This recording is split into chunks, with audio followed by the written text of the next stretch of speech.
Okay, gut. Ich bin Randall Bernberg. No, ich bin Deutsch. Ich kann Deutsch oder English? Was ist besser? English. English is better? Okay, good. It's better for me as well. I'm Randall Bernberg. I'm from Chicago. How many people have been to America? Chicago? How many people have been to Chicago? Best city in the world. I know it, just ask me.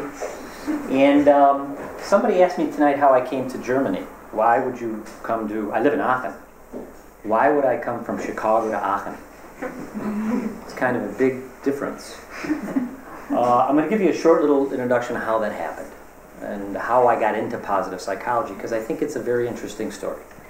I come from a restaurant family. My parents had Italian restaurants, and I grew up in a restaurant family. And if anybody knows, when you're working in service, it's a lot of work. Jens, Christian, it's a lot of work in service in restaurants. And I worked until I was about 18, and then I decided that I had to go away from my family. So I left and I went to school. I went to college. And after college, I decided to move out to New Mexico, from Chicago to New Mexico. There was a reason for that. I used to be a runner. I was a marathon runner, and New Mexico is about 2,000 meters high. So if you train, for those of you who are runners, if you train in higher altitudes, you can run faster in normal altitudes. So I went out to be a runner. And while I was there, I literally fell upon a school that had a master's program in philosophy and psychology. And I said, I got to take this. I wasn't planned. I actually found the school because the school had a dirt running track. And I went into the school one day and I asked where the dirt running track was because I was training. And the woman had a brochure, and she says, well, if you go out the door, if you make a right, and I saw graduate school. I said, whoa, graduate school, look at that. I pulled it down and I said, wow, this sounds fun. So I went to school, just plötzlich. I just decided to go get a master's degree. While I was there, I met a woman, and she was also in school, and she happened to be from Germany. And now the story comes a little closer. So when I finished there, which was in '89, I decided that I really liked school because it was kind of an excuse not to work. You know, if you stay at the uni, or if you stay in school, you don't have to work. So I decided to go back to school. And I studied to be an English teacher. So I have a bachelor's degree, a master's degree, and then I went back to school to become an English teacher for children. So that's what I did. For 10 years in New Mexico, I taught 7th and 8th grade English to kids. And I love kids. I'm really good with kids. And in 1995, we had a daughter together. This German woman and I had a daughter together. We weren't married, you know, the American way. And my daughter was then born in New Mexico. And then in 1999, my girl then said, I want to go back home. And her home was Aachen. So we packed up and we came to Aachen. Now you have to imagine, New Mexico is 300 days of sun. And I literally landed in Germany in August of 1999, in Aachen. It was very depressing. And I told the story last time I was here. And so I decided to do something that I only knew what to do, and that was teach. I'm a teacher. That's my profession. That's my Berufung. I can take information, and I can over here, and I learn it, and then I can give it away. That's what I do. I'm a Vermittler for information. That's my calling, we say in English. That's what I do. So in 2000, I went to the IHK in Aachen, the Chamber of Commerce. Laughing at my German, thank you. And I wrote 2,000 letters to companies wanting to teach business English, because I taught English, right? From those 2,000 letters, handwritten letters, in 2000, and I sent them out to 2,000 companies. From those 2,000 letters, I got 6 people who responded, 6 companies who responded. From those 6 companies, I started working at 4 of them. Today, 14 years later, I'm still with one of them. I mean, I have other companies, but I'm still with this company that's trusted me, that's kept me alive, and you're going to be very angry when I tell you who that is and what I didn't bring, Lindt. I work for Lindt Chocolate. And normally I bring Lindt for people, but I kind of forgot today. Sorry. Next time. So I started working in these companies and teaching business English, and I started to realize that the employees were not happy at work. I was teaching English, but one of the things that I did before we started our English class, in this 90-minute English class once a week, I would have them talk about highlights. What were their highlights of the week? And I got the feeling that their highlights were never about work. Their highlights were about the weekend, were about their kids, their children, their wife, but never about work things. Matter of fact, the opposite, you know. So I said, wow, the people here are not happy at work, and I want to do something about it. So this was about 7 years ago. My brother, who's a yoga teacher in LA, he told me about a study called positive psychology that was begründet. It was founded in Pennsylvania by a guy named Martin Seligman. And he said, Rand, this stuff is amazing right now. It's on fire in the States. Maybe you could do something with it. Bought a book, read it. I said, wow, this is exactly what I need for my companies. So I eventually bought more books on positive psychology, learned it, again, took this information, learned it, developed workshops around it. And today, I work, 7 years later, I'm a coach for many, many companies here in Germany. I just got on with Speakers Excellence, which is a company here in Speakers company, and they've promised to kind of send me out there and do more for me. But I really like this positive psychology story. And a lot of what positive psychology is has to do with it's your choice. Okay? Very often in my classes, my English classes before, I heard people blame other people. Yeah, my boss, you know, I hate my boss. He does this, he does this. And I would always say, well, ask him to have it different. You could do that. That's your choice. Yeah, I can't do that. No, you could do that. Just ask him for something different. And they were afraid. People sometimes would rather blame people for their stuff than take responsibility and say, I can change it. I can change it. That's why I like this, because it's your choice. Taking the responsibility for how you see things. It's all your choice. So tonight I want you to walk away with that message. It's your choice. If you're happy or sad or depressed, it's your choice in the end. Okay, so tonight I'm going to start with a task for you guys. I always like to start with something, give you something. Hopefully you can take away something tonight. That's my hope, is that at the end of my presentation I'm going to give you about 10 actual things you could do to improve your mood. You probably do most of them. Sports is one of them. Walking in nature is another. But I'd like to start with a task for you guys. I want you to close your eyes and take out your wallets.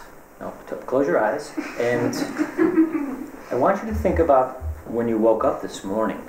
Now we have these film, right? There's a film in your head from the minute you got up until the minute you're sitting here right now at 7:55. Many things happened during your day. And I want you to think of some of the things that happened. And I want you to try to think of 3 or 4 things that you could be grateful for. I talked a lot about Dankbarkeit and positive psychology, grateful. I'll give you a minute. When you're finished, just raise your hand when you're finished. When you found 3 or 4 things, just raise your hand so I know you're finished.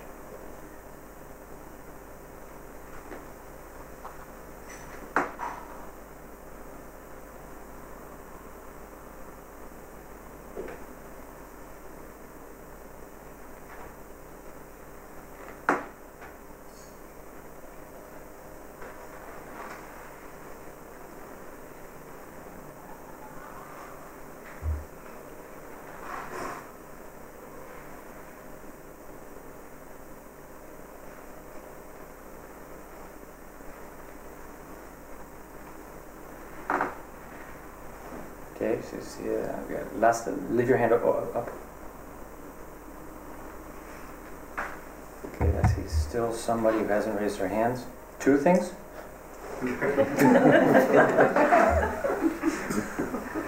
Everybody's good? Sir, you got some? You got them? Okay. You're all good. Okay, how many had something that they're grateful for that involved children? Good. Husbands? Or partners? Your partner? Good. Friends? Something you did with a friend today? Wow, look at that. And just about everybody. Okay, those are the three top things in life that we're happy about. Families first. Friends are second, normally. What is the third? Actually, those are the two top, family and friends. The third is our work. Was somebody happy at work today? Was there, okay, good, wow. Nice, you guys is a happy group. You guys don't need me. You're done. Go. Okay? Because these are the things that we need to be concentrated on, you know? These are the things that if we have those three things in order in our life, and it's our choice to change any one of those. Family's a little tough sometimes. But friends, I was talking to somebody here earlier who said, you know, I have some friends that just don't support me in some ways. I said, well, ask them to support you, and if they don't, lose them. It's that simple. You're not going to carry around their stuff. Lose them. Done. You know, it's baggage. It's baggage. Okay, my mother said this. People will forget what you said, people will forget what you did, but people will never forget how you made them feel. It's very important. It's very important in business. It's important in your relationships. When we say something that hurts someone, someone once said it's like putting a nail in the wall. And then you apologize for it later, and you pull the nail out. But what stays in the wall? A hole stays there. This is how words make us feel sometimes. They hurt us. So positive psychology has to do with positive communication. How do we communicate with people? All right, let me give you a little thing about, how many people here know about positive psychology? Yeah. Yeah. What do you know? I read a few books and yeah. Cool. Did you read Flourish or? No. Okay. I did read Entdecken Sie Ihre Stärken jetzt. It's discover your strength. Right. You know. Positive psychology has a lot to do with discovering your strengths. A little earlier I gave a strengths test, and if anybody wants, I can give you a good website for a strengths test that you could take to find out what your strengths are and to see if you're actually working in them, because this is really another reason that you can be more happy in your life. Who else? Raise your hand. Yeah? I heard it from you last time. Really? That was the first time you heard it? Yeah. Positive psychology? Okay, good. Because it's really on fire. In England, it's very. Australia, they have universities on it. Australia, it's amazing, and it's coming to Germany. Slowly, it's coming to Germany because it has so much. It's so thick with good stuff. I'm going to give you a little of how positive psychology kind of came into being, or a little the progress of positive psychology. In 1999 was the first summit on positive psychology. In 2002, the international conference. In 2006, positive psychology was the first class was offered at Harvard University. There was one person in that class. Today, me. Today you can't get in that class. It's so popular. Yep. Did you want to say something? No. You look like you want to say something. No, I just remembered this class was recorded at least 2 years later. Okay, but this class was recorded, right? It was Ben Shahar, Yes, if you look for it on YouTube, you can still find it on some Chinese pirate. It's true. It's got the Chinese words. I've seen it. The name of the guy is Ben Shah Mahar. Ben Shah. Tal Ben Shahar, right? Oh, and then as it slowly developed, and then I was at this conference in Amsterdam. I met Barbara Fredrickson, who's very well known, and then I was in Rosenheim last July, And my hero was there, the guy who actually founded positive psychology. Martin Seligman was there, and he's like the god of the industry. And I had dinner with him, so we sat and we talked about kids and stuff, and I'm kind of proud of that. Nobody wanted to sit next to the guy. And, I mean, no, really, we were all, after he did a whole workshop the day, and because it was all Germans, nobody really was good enough in English. They had a translator. Martin Seligman spoke, and somebody translated his whole story. There were 200 Germans and me. So Martin Seligman went to dinner, and nobody would speak with the guy because they were afraid of their English. So I sat down. I'm like, "Hi, how you doing?" He goes, "Hey, another American. How are you?" And we had a great conversation. It was really nice. He's a very serious guy, though. I thought like the guy who founded positive psychology would be funny. He's not very funny. He's like, "Yup, I've got 7 children." He's got 7 children. Just homeschooling, 7 children. So this is how it goes next. And this year it's in Florida. Okay. So this is kind of the progression of positive psychology. Let's move on. What actually is it? I'll give you a textbook definition of it right now, if you like. This is textbook. It's PowerPoint. Okay. So, let me explain this to you. We had something called psychology, analytical psychology. Okay, many of you people know this because I'm sure most of you in here are in therapy. We're not Americans. I know, not Americans. 65% of Americans have therapists. Actually, if you're not in therapy, you're crazy in America. It's a conversation piece. You're out in a bar with your friends, and it's kind of like, "So, what happened in therapy today?" It's the truth, I swear to God. And I'm not ashamed to say, I had a therapist. I had a therapist. It's as simple as that. No apologies, I had a therapist. So therapy, traditional therapy, basically deals with the past, right? It tries to correct the past. Had a terrible childhood, I have to correct that to go on. So it brings people from like a -8 to a -2. It gets you closer to 0 and plus, but it needs the next step. It's nice to solve old issues, but now what? So Martin Seligman said, well, let's think about, that's also good. I mean, psychology has cured 11 diseases. I mean, it's done a good job. But now what? What's the next step? So Seligman said, well, what makes people happy? Not what made people sad, but what makes people happy today. And can we codify this? Can we make a system, or can we say there are 5 things that make people happy? Can we codify it? Okay. And the way he got his information was he looked through all of the books, all the old religious books, all the old philosophers, and he tried to put together a codification or some kind of a system of happiness. It's very scientific. I mean, whenever I tell people I teach positive psychology, they say to me, either they say, "Oh, that's esoteric. That's too esoteric for me," which is not, or they say, "I'm not sick." So I really have to say, I have to sell it differently. I don't know how to sell it. No, it doesn't. It's neither of those two things.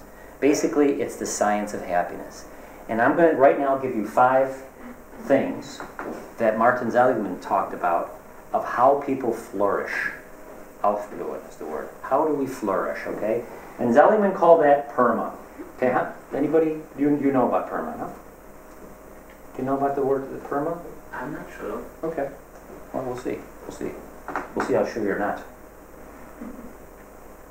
Okay, so the 5 pillars of psychology. Very important. This is the kern. This is the whole story of positive psychology.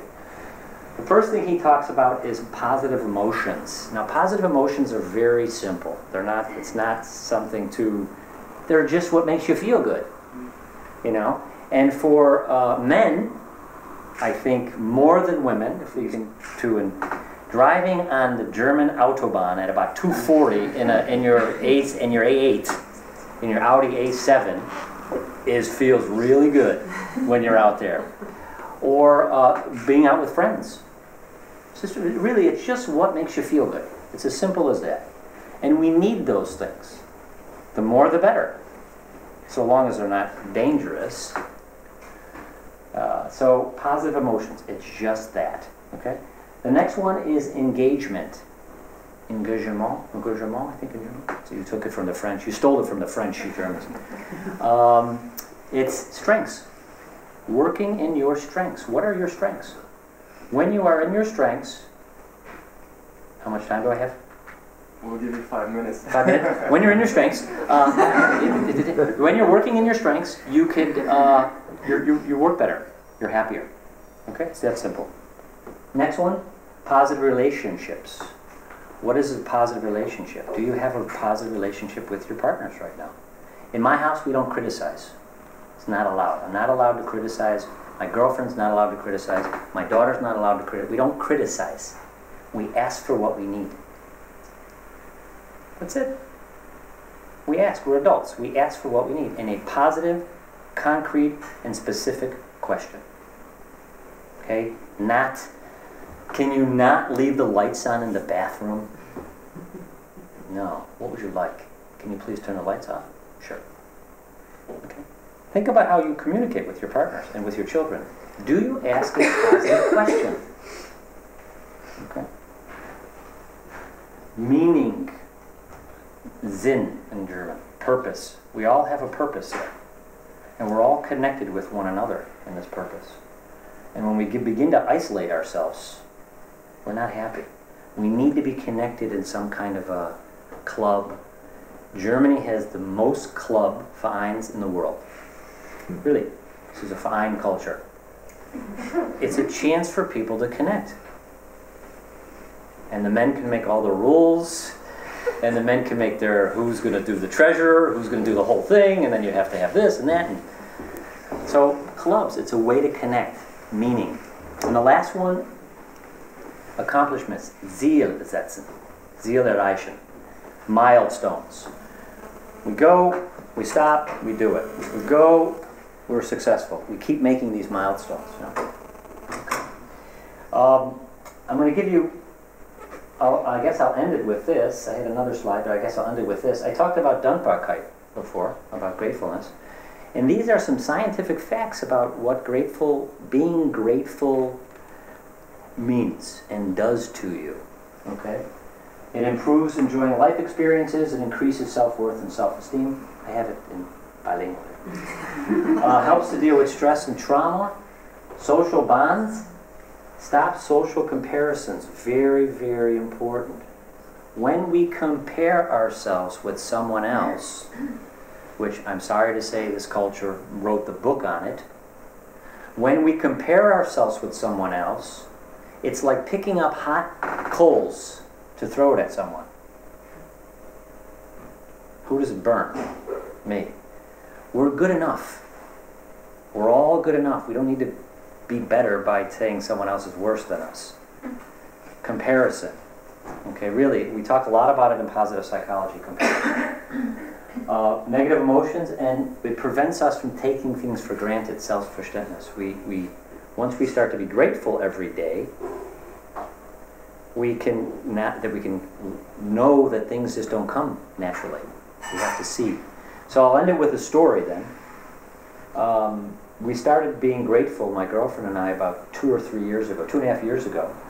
And one of the things we do is, she comes home from work, I come home from work, and either at the dinner table or in bed, we lay there and we say 3 to 5 things that we're grateful for.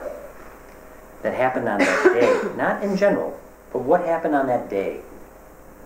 Okay? And she'll say something like, my coffee in the morning. She says this every night. I make the best coffee. I'm an espresso maker. I have Italian roots, so I make great espresso.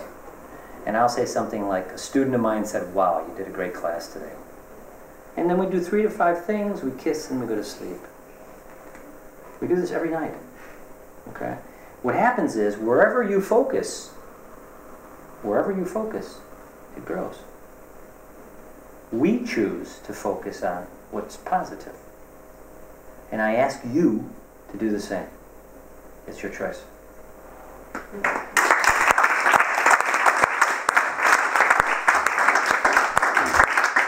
Thank you, Randall. Wir machen einen kleinen Switch. Would you like to entertain the people for a minute? Sure. So there's 5 people walk into a bar, and one of them says, no, there's a, I did, can I do something here? Yeah, it's okay. You have a guitar? No, actually, no. Maybe I could say something about some of the things you could take away with to make your day more happy. Every morning, I write 2 to 3 thank you letters to people. Okay? Every morning, I find someone to thank. I can thank someone every day.